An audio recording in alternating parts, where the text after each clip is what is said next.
Hey everybody, welcome back to the Dawn of Drones podcast. I'm Dawn Zoldi, your host and the CEO of P3 Tech Consulting. We are in the best of 2021 month, and I cannot believe it's December and we're already at the end of the year. How insane is that? We are so blessed to have with us today Miriam McNabb from DroneLife. So I'm sure you guys all figured out that DroneLife is our serious partner in this podcast, and to have Miriam, and being one of the top editors in the commercial drone, and now more and more so in the military drone space and DoD space, it's absolutely phenomenal. So welcome to the podcast, Miriam. Thank you so much for having me. This is really fun. Of course, I've been connected as I've seen your other podcasts, but really exciting to be here myself. Well, we had Miriam on our Clubhouse last week, everybody, and I used to say, oh, well, if you missed it, too bad, because there's no taping, but guess what? It is. There's a playback function now, so go back and listen to that. If you're not on Clubhouse, join it. And if you missed any of our episodes this year, on the Dawn of Drones, you can go back to DroneLife TV on YouTube and watch those replays on demand. I mean, absolutely spectacular lineup this year, and we are going to end this year with a huge bang, Miriam being part of that lineup. So Miriam, let's talk a little bit about you. So everybody knows DroneLife, right? And by the way, everybody, if you're not subscribed to DroneLife, you want to, because every day some great stuff will be dropping into your inbox. That will inform you about the news going on around the world in drones and advanced air mobility. But Miriam, how did you get there? Tell us a little bit about your background.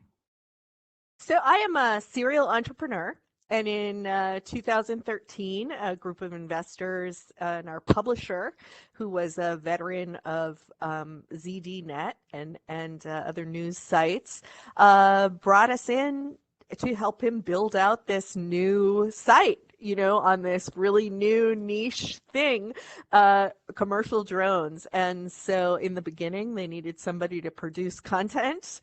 That was me. We were writing about, exemptions, Section 333, et cetera, et cetera.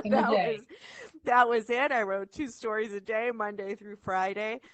And, I really just got totally hooked. I couldn't wait to see what happened next. And here we are, 3,000 articles later.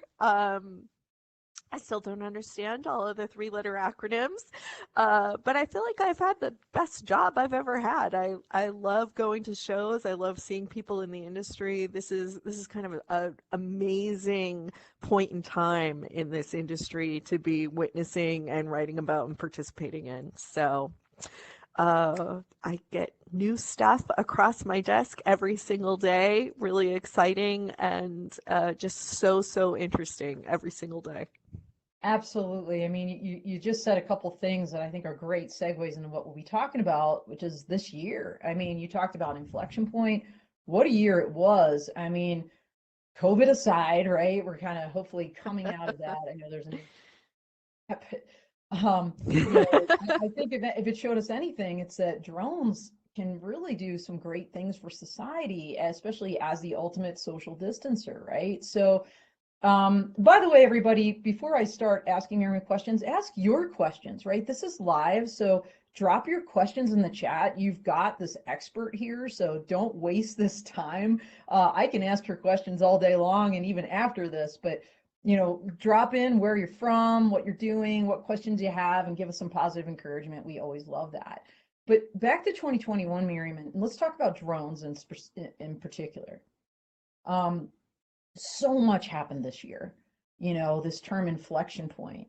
Let's start at the top. Let's talk about maybe on the regulatory side. What would you say, were maybe the 1 or 2 biggest things that you saw that are starting to move this industry really forward, took a big leap this year? Yeah, I think that there are 2 things that just sort of jump out at me. And one of them, as I mentioned on our Clubhouse, this is cheating a little bit, right? It came out the end of last year, but I really think that remote ID has been a big topic in the drone industry this year. And the reason that I would point that out as something of significance, while it has not been necessarily implemented everywhere, getting that published along with, of course, flight over people and flight at night. Those were also important, but getting that published really kind of allowed the drone industry to say, okay, this is the direction that regulators are thinking of. This is what they've published. Now we can start to look at this and work with it. It's a foundational piece of unmanned traffic management. So whether you liked it or whether you didn't like it and how you feel about the details, it being published, the fact of it being published, moved the ball forward for UTM implementation and for drone integration, for fully integrating commercial drones at scale into the airspace. Yeah, absolutely. So that's number one, remote ID, right? Remote ID. What would you say maybe was the second biggest thing? BVLOS. And while BVLOS hasn't necessarily been published yet, Right. we're going to hopefully see that by the end of the year, something come out, or maybe next year. We'll see. With the Beyond program, the FAA is really making a push on BVLOS flights. So we're seeing a lot more BVLOS waivers. We're seeing a lot more BVLOS projects. We're seeing a lot more testing. And that's very significant for the commercial drone industry, in my view, because it opens up some applications that we haven't necessarily seen people make a big deal about. Now, we've talked about drone delivery, I hope we'll address later because that's a huge thing this year. But Yeah, what absolutely. about cargo delivery? When you're talking about somebody being 50 miles out on a pipeline and they're waiting for a piece of equipment, those huge value for industry applications, but they require BVLOS flight. A lot of the medical things, organ transport, things like that, they require BVLOS flight. Yeah, well, that's probably a great time. Now's probably a great time to talk about the article you just published about MassDOT, right? MASSDOT, doing some BVLOS flights out to some of the islands, kind of more in your neck of the woods, right? Up in the Northeast. It is, yeah. So, I live about an hour north of Boston, and so this is a perfect example. Cape Cod is the arm of Massachusetts. It's a big vacation area. It's, of course, a narrow spit of land surrounded by water, yes. but it also includes a lot of islands, offshore energy plants, and islands that you've heard of, like Martha's Vineyard and Nantucket. Right. So these places are hard to get to, even in the height of summer. You can only reach them by bridge or by ferry or by airplane. And in a case of an emergency where you have a flooding event, a weather event, whatever it may be, those communities, and there are year-round communities there, are really cut off. So this is the perfect application for a drone to deliver necessary medical services, for a drone to deliver supplies. So Mass Department of Transportation engaging with skyports to work this out and figure out how they can keep those communities connected, especially during the winter months. Really important stuff, but require BVLOS flight again. Yeah, I mean, you just mentioned a whole host of use cases, if you will, for whether it's, cargo delivery, disaster response, I think you just mentioned. What would you say would be maybe the top three use cases that you really saw kind of exponentially grow this past year? So, without a doubt, we got to start with drone delivery, because drone delivery just moved forward in so many different ways. And so we have Google's Wing doing drone delivery in kind of a little bit different way in communities in the US and heavily in communities in Australia, which is significant because they're making the case and they're building the data set. and they're bringing the data set back here and saying, this is what we found, you know, and that's really useful in getting approvals across the globe. Then we have Walmart moving forward on drone delivery, making a huge investment in drone services company DroneUp this year. Yep. Working with Zipline. You know, Walmart has their supply within 10 miles of 90% of the population of the US. Their supply is near their customer. Yes. You can throw a stone and hit a Walmart, right? Right. So, I mean, this is ideal for drone delivery. The pandemic, people have been ordering things by app. They're used to ordering things by app. They're used to getting things delivered. They're used to avoiding those retail environments. Absolutely. Walmart moving forward, putting tons of money into it, building out those first drone delivery sites. Really important.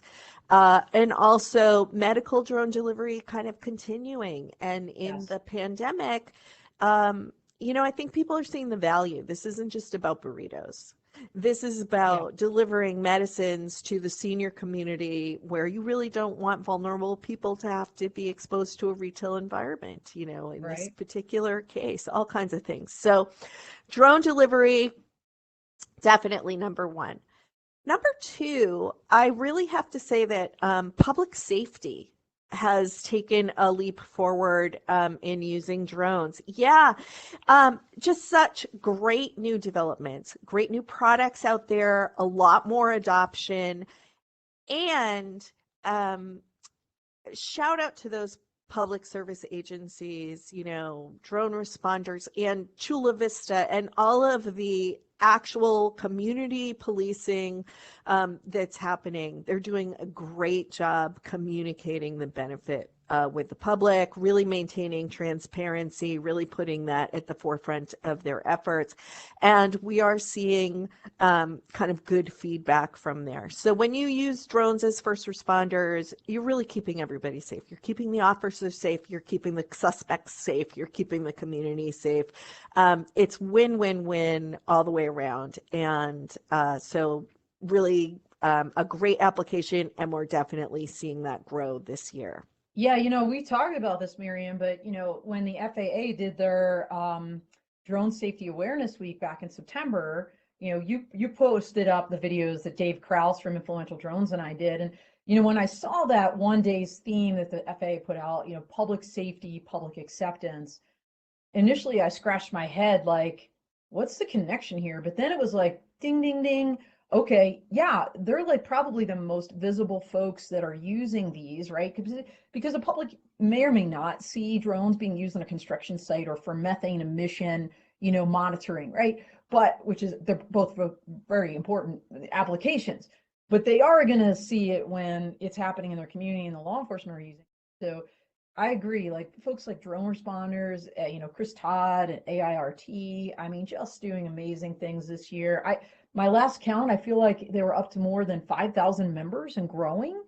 And, you know, speaking of, you know, resources and things like that, folks, if you're not a member of Drone Responders, even if you're not part of public safety, you should join. It's free.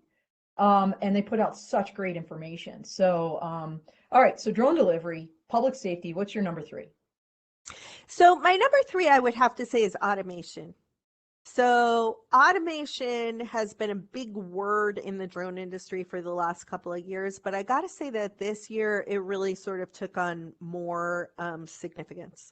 Yeah. So automation is being used sort of more drone in the box systems. So when we say automation, we have everything from Skydio, which, you know, when Skydio talks about automation, they talk about reducing the cognitive load of a pilot, about saying, hey, if you are a first responder and you've got to use this drone, you need to be concentrating on this whole situation that's going on around you. You can't be you know, worried about every little nuance of what's happening with the wind coming in and hitting your drone. So they talk about automation in those terms, but we also have automation that's really, if you think about a drone operating for surveillance or something on a very remote site where your drone operator may be several hundred miles away and you've got a drone that is launching itself, running its mission, coming back to base, charging itself, and so forth, that kind of automation has also made major progress this year. So I think that for certain applications, really highly valuable commercial and industrial applications with surveillance, remote sites, energy sites, mining sites, and construction sites, and so forth, that kind of automation really made some significant progress this year. Again, it's tied to BVLOS. It all goes kind of together, and we'll see how it goes. But the technology is making big strides forwards, and the regulation is kind of inching up there to meet it, to allow those testing, that testing to happen, and those pilot projects to occur. Absolutely. I mean, we just had Tom Fury, CEO of Sage Tech Avionics. By the way, shout out Sage Tech, sponsor of this month. Doing incredible work on the military side with identify friend or foe, transponders, IFF, but also detect and avoid, and that automation, right? To like not only detect it, but once you detect something coming your way, like to then avoid it. So great stuff. Thank you, Sage Tech, for sponsoring this month. But I also wanted to say we have, before you go out there, who threw in the chat that when they got their 107, the tester said 90% of the people getting their 107 were first responders. So to your point, Miriam, this your number two, use case, public safety, first responders, absolutely, we see it just continuing to grow. That is amazing stuff. I want to talk about advanced air mobility, but before, let's do that. Let's talk about AAM next. Okay, so AAM, we know, is a very broad term. It can actually incorporate small drones doing advanced operations like beyond visual line of sight.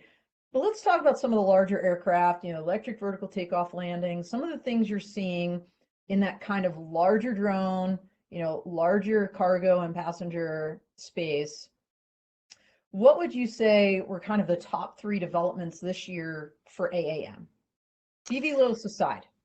Yep. So AAM is one of my favorite things to write about. I love the images. I love seeing some cool prototypes at schools, at shows. I mean, yeah, absolutely. I love thinking about it. People always ask me if I would ride in a passenger drone, and I gotta say, Dawn, I have 2 teenage drivers and an 83-year-old father. I will take the drone any day, like any time. Put me in the drone. Love it. I would be so happy to do that. So many great advancements. So number one, we got to say urban air mobility. Urban air mobility happening all over the world. We have to say, in Asia, certainly happening more rapidly. I'm seeing developments where Japan, for example, has set up a regulatory body specifically for urban air mobility. They are intending to have working urban air mobility within the next 5 years. South Korea, the same. China, absolutely. Indonesia, we're seeing unmanned urban air mobility projects going on that way. We are also seeing a lot of progress with manned eVTOL flights or crewed eVTOL flights. And I'll say this because I think that it has to do with drones, and my excuse for covering this amazing technology, which I just love, is that a lot of those are built with automation. So they're designed to be crewed, to have an operator in the vehicle with you when they first come out, but at some point could possibly lose the seat for the operator and be uncrewed systems. So that's really interesting. We saw Steve Dixon take the stage and say that he was expecting to see urban air mobility within the next 2 or 3 years. So I think I'm sure people know who Steve Dixon is, but if you don't, FAA administrator, because sometimes unknown watches us, the FAA administrator. So that's big, right? He gets on the stage and says, hey, in the next 5 years, we're going to see this. And Miriam, Vertical Flight Society, as an example, they put out this amazing directory every year. It's free. You can go online and check it out. There's well over, I think last count, well over 500 different designs and vehicles in all different levels of progress. Some of them flying today, right? Not just prototypes or, pen to paper. So just amazing stuff. Absolutely. So what else? What else are you thinking for AAM this year? Okay. So second thing we've got to say is cargo. And cargo, it has amazing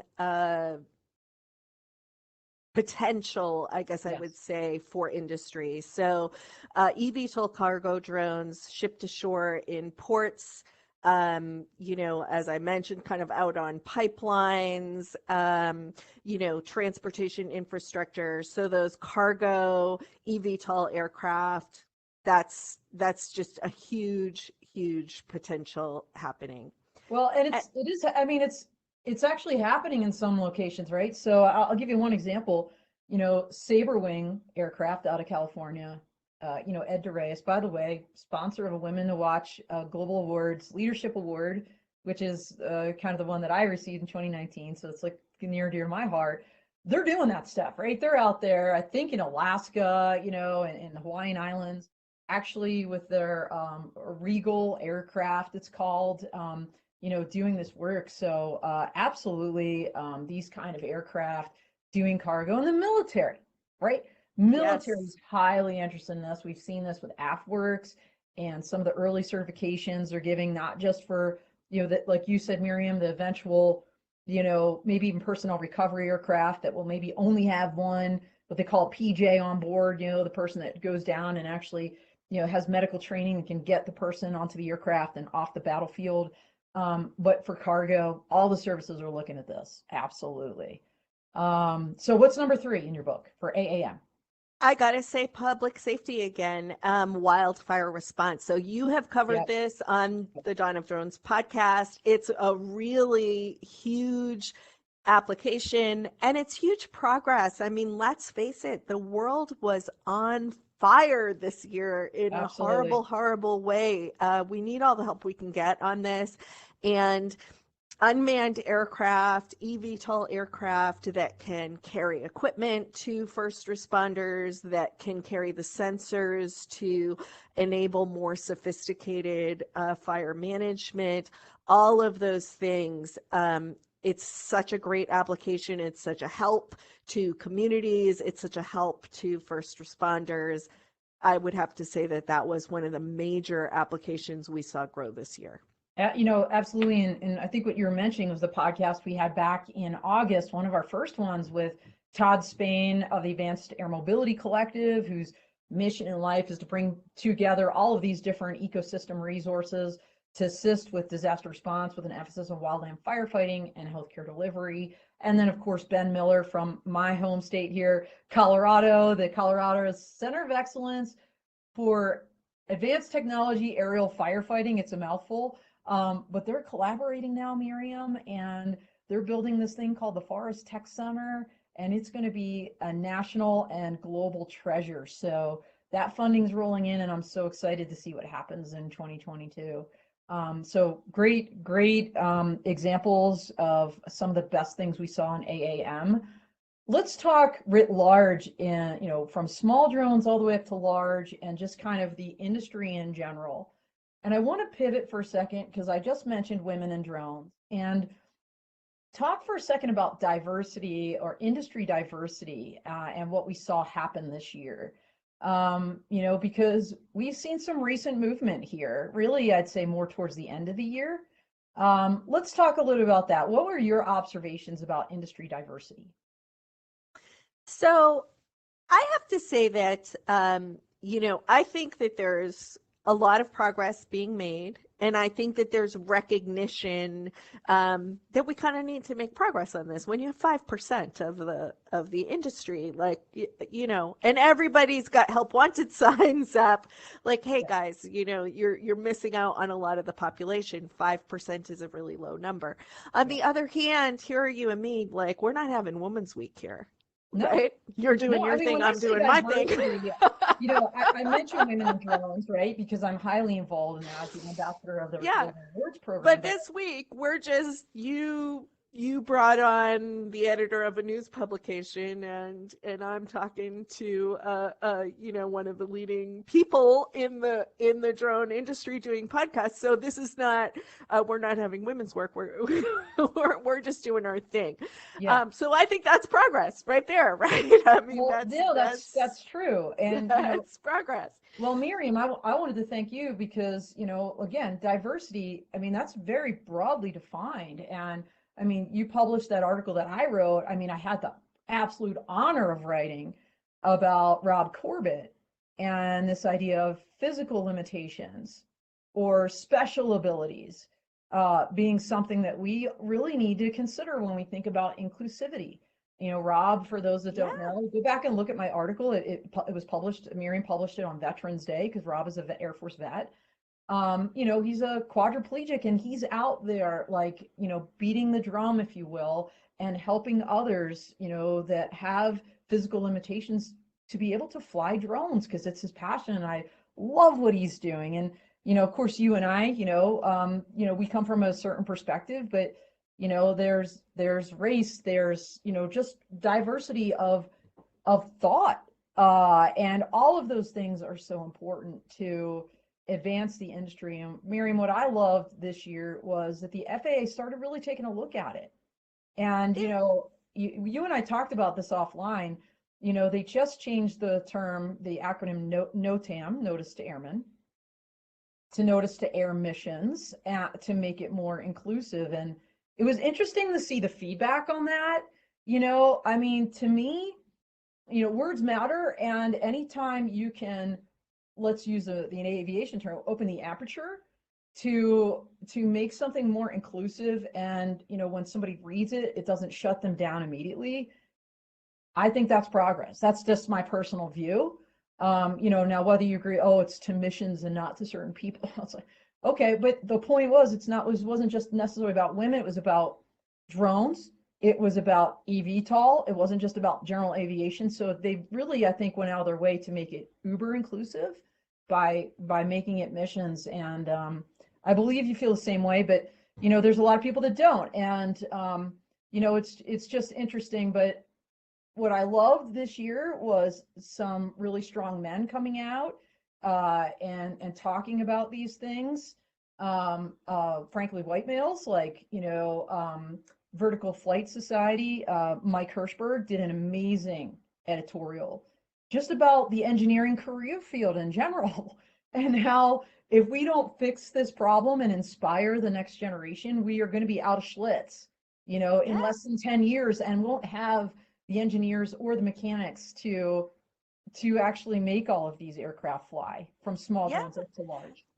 You know, and I have to say that on the NOTAM name change, which I published, and I'm just gonna put my head up above the parapet for people to throw tomatoes at, like, fine, you know, like it or loathe it. What I gotta say is, why would you want to leave it the same for 100 years? So you're asking the FAA to expand their regulatory framework to incorporate new vehicles, you know, new technology, new advancements. And everybody's complaining they're not moving fast enough, you know, they're not allowing drone integration. We have these old outdated regulations that aren't designed to accommodate uncrewed systems and other types of aircraft. Okay, so now they're trying to go out and like review all their stuff and change it and update it. You know, things are not supposed to stay the same for 200 years. Like, you know, if they did, we'd be in trouble. So, at some point they have to sort of evolve and change. What's the problem? Like, I don't get it. Like, why? Yeah. What's your argument for keeping it that way? I don't understand why you wouldn't want things to be sort of updated and made more flexible to accommodate change and new technology. I've heard the same people who are complaining about this complain about the fact that the FAA is trying to squeeze new technology into old regulations. So hey, they're trying. They're working to expand it. No, I agree. So that's kind of my take on that. But Yeah. I do think, and shout out to, and Skydio is a client, but I would say this anyway, and I wrote the first articles when they were not a client. Shout out to companies like Skydio that do have a platform and use their platform to some extent to go out and say, hey, we are committed to promoting women from within. We are committed to making sure that any woman who wants to, fly or move within the company is able to do that. And we are actually putting our name out there and saying, hey, we're making diversity an issue in our company. So I think there are other examples too, but I really got to say, like, kudos. They sponsored with Wounded Eagles UAS and a couple other groups, not for profits, on Veterans Day, a big giveaway to wounded warriors, which was spectacular. So we're talking about that, inclusivity writ large. Miriam Marquez was on the Canadian Advanced Air Mobility Initiative LGBTQ event, and so I absolutely love what they're doing, because it's all about, like, look, we are better together, all of us. Like, let's make that happen. And we're talking about perception. So let's pivot and talk a little bit about that public perception. Do you think public perception that we move the needle on that at all this year? Absolutely. When it comes to drones, and advanced air mobility. Yes. Absolutely. I do think that we have moved the needle on public perception, and I'm so happy to be able to say that this year. A few years back, I published an article where they had done this survey in the UK, asking people what they thought about drone delivery, asking what they thought about drone technology. It was very negative. People were like, yeah, we don't need drone delivery. We don't even get what the point is. Not in my backyard. All of that. I can remember covering a Senate hearing where one senator said, we don't need drone delivery. We have enough truck drivers out of work, and was just so negative about it.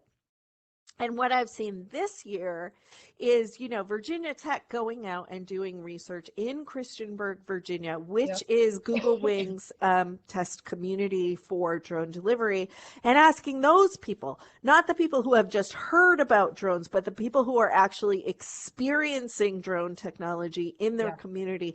And when you ask those people what they think about drone technology, what they say is, how come I can't get it at my house? I need it at my house too. Why are they only doing it in this area? And they have a very high percentage positive public perception. I think it was over 80%, Miriam, if I recall correctly. And here's the other thing about that.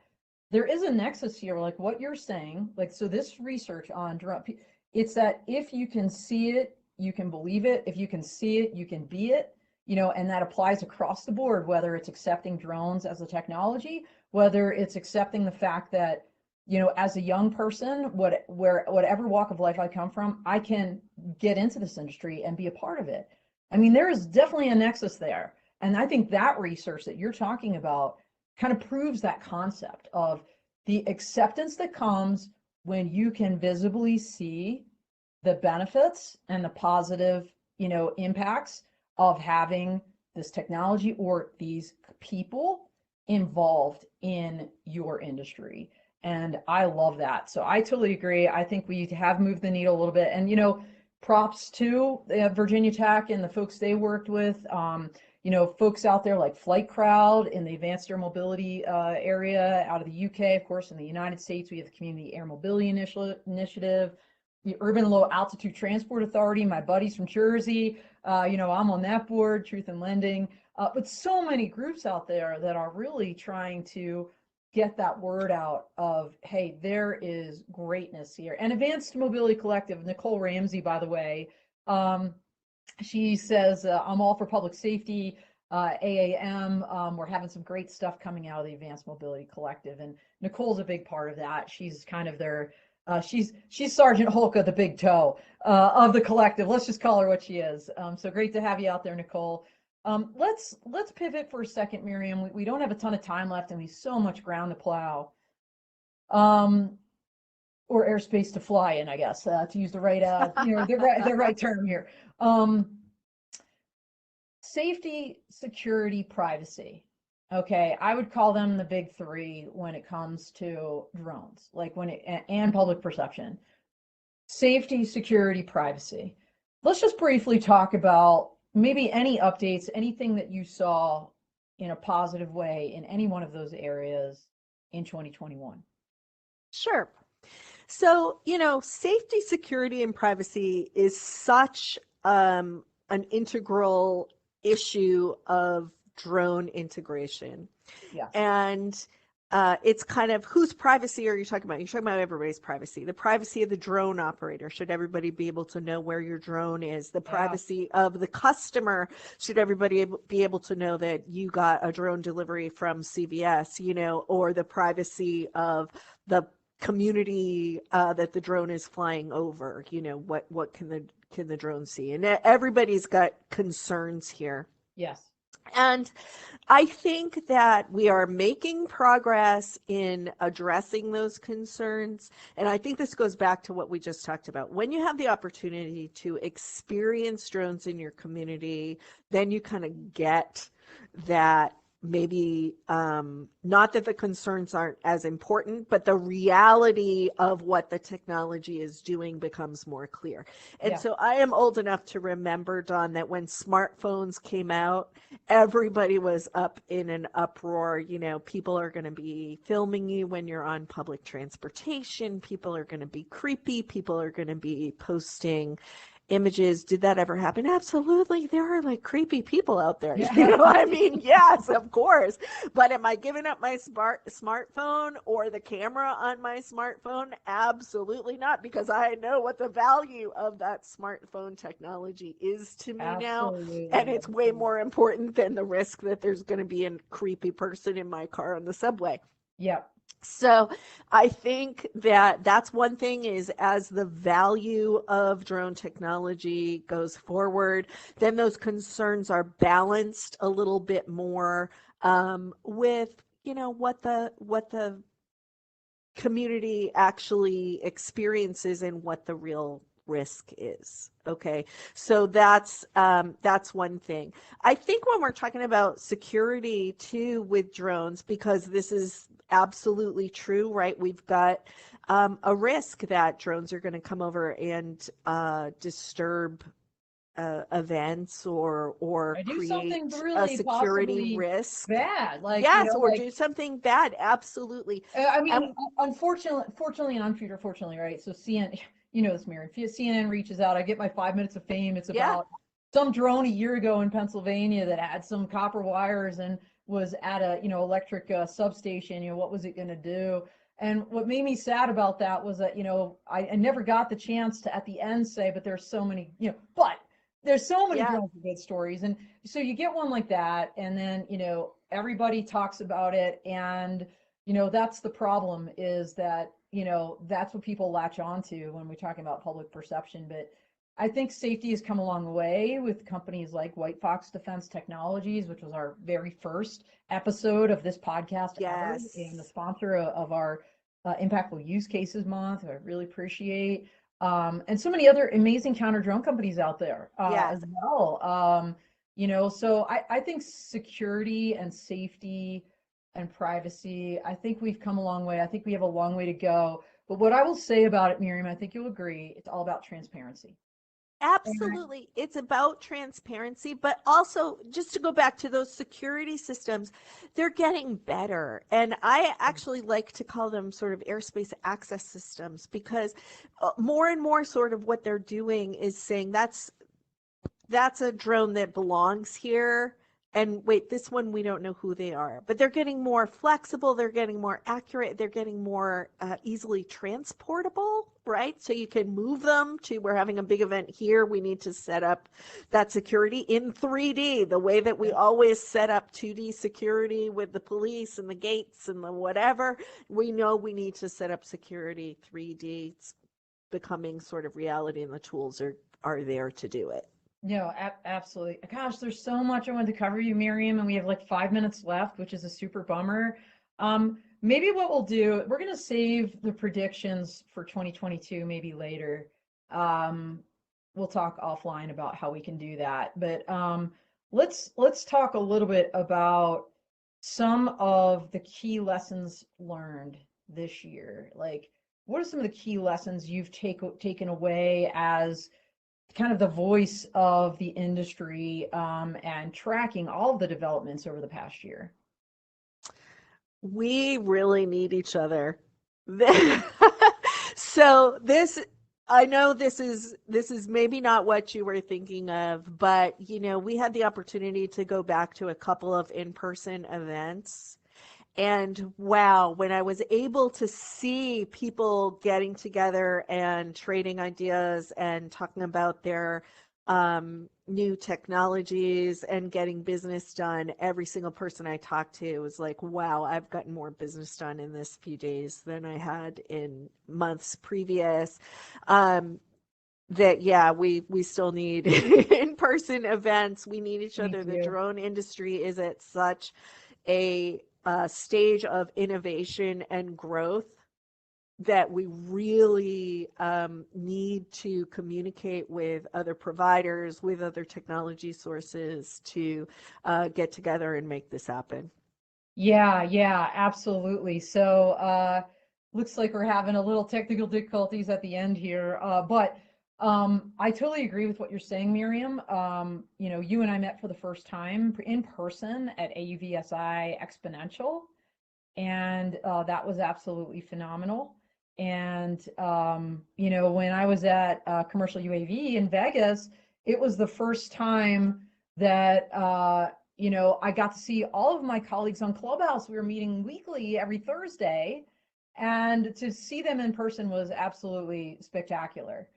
So yeah, so it looks like we have an extra guest here, which I was kind of afraid was going to happen, but we're about to wrap it up. Let me ask you this one question, Miriam, which is, what do you want to kind of close with here as we end out 2021? So I think I gotta say, this year more than ever, and I've seen it every year, it's part of the reason that I absolutely love working in this drone industry. I have seen the drone industry really double down on being mission driven and on giving back.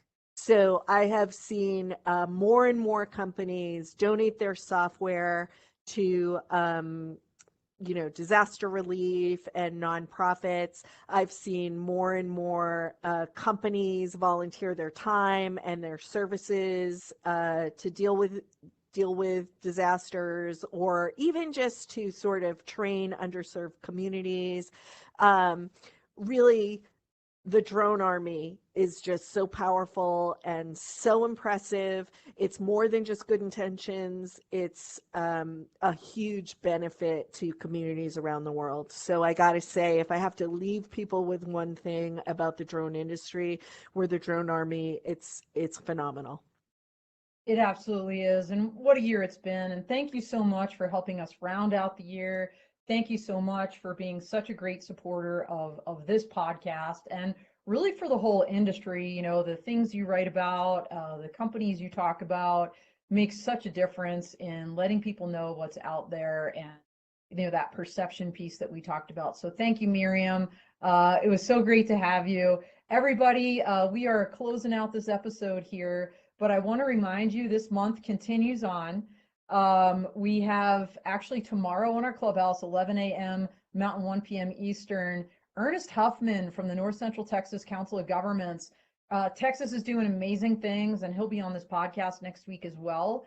So join us in Clubhouse tomorrow. Join us on the podcast, same time next week. And everybody else, have a wonderful week. We are out here. Thanks, Miriam. Fly safe. Thank you. Take care, Don.